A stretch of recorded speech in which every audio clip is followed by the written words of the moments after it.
دریا کی روانی سمندر کی سیلانی موجوں کی طغیانی ہوا کرتی ہے، جن کا خطاب سن کر محفل میں آ جاتی ہے بہار، دشمنان مصطفیٰ ہو جاتے ہیں بیمار، اب ہو جائیے گا تیار، کیونکہ جن کی حضرت کی تقریر کے بعد وہاں بھی ہو جاتے ہیں ہوا، سنیوں کو آ جاتا ہے مزہ، جھوم کر کہتا ہے شاکر رضا، مچل کر نعرہ لگا تو عاشق رضا، نعرے تکبیر، لیڈر کے نام پر نہ کسی قائد کے نام پر، لیڈر کے نام پر نہ کسی قائد کے نام پر، گھر گھر سجے ہیں حضور کی آمد کے نام پر، اور ہم کو مت سمجھو کسی پارٹی کا ترجمان، اجی ہم ہاتھ اٹھا رہے ہیں محمد کے نام پر، نعرے تکبیر، نعرے رسالت، مسلک اعلیٰ حضرت، جشن غوث برا کانفرنس، حضرت علامہ مولانا مفتی توحید عالم صاحب قبلہ، سرزمین ننورہ، بدلی جملوں کے ساتھ کے سینے میں عشق مصطفیٰ جیسا ڈال دو، سینے میں عشق مصطفیٰ آج جیسا ڈال دو، دنیا بگڑ رہی ہے مگر تم سنبھال دو،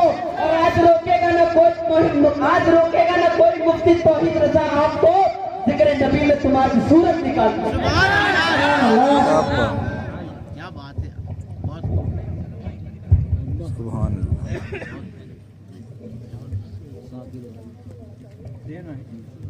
دینا ہے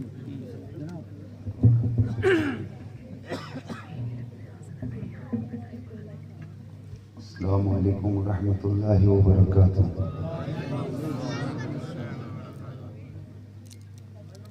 نحمده ونصلي ونسلم على رسوله الكريم أما بعد، فقد قال الله تبارك وتعالى في القرآن المجيد والفرقان الحميد، فأعوذ بالله من الشيطان الرجيم، بسم الله الرحمن الرحيم، يا أيها الذين آمنوا استجيبوا لله وللرسول إذا دعاكم لما يحييكم، آمنت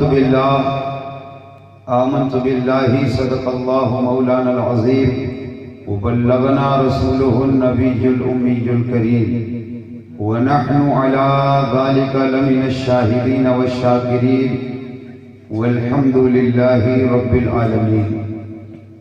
آئیے سب سے پہلے ہم اور آپ سبھی حضرات مل کر عقیدت و محبت و والہانہ وارفتگی، قلب کی شیفتگی و شگفتگی کے ساتھ اپنے اور ساری کائنات کے مرکز عقیدت رسول محترم و محتشم پیغمبر اعظم احمد مجتبی محمد مصطفیٰ صلی اللہ تعالی علیہ وسلم کے مقدس بابرکت پرعظمت بارگاہ کرم میں بآواز بلند درود پاک کا نذرانہ پیش کریں اور پڑھیں، اللہم صلی علی سیدنا شفیعنا حبیبنا مولانا محمد بارک وسلم، صلاۃ و سلام علیک یا رسول اللہ صلی اللہ علیہ وبارک وسلم۔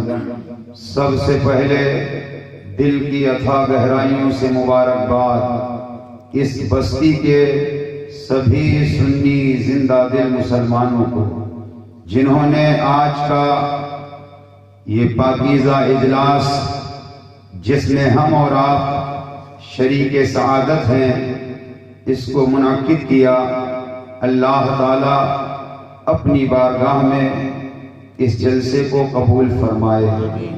یکے بعد دیگرے آپ نے مداح خیر الانام سے نعت و منقبت کے اشعار سماعت فرمائے،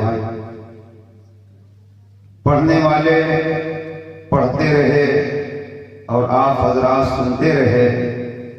یہ فقیر اگرچہ آپ کے اس گاؤں میں پہلی بار حاضر ہوا، لیکن پڑوس کے لگے ہوئے گاؤں بکھاری میں متعدد بار آنا جانا لگا رہا۔ یوں تو تحدیث نعمت کے طور پر میں عرض کروں کہ آپ لوگوں کی دعاؤں کی وجہ سے فقیر ممبئی، کلکتہ، راجستھان، اتر پردیش بہت ساری جگہوں پر جاتا ہے، مگر آج سچائی کے ساتھ میں آپ کو یہ بتا دوں کہ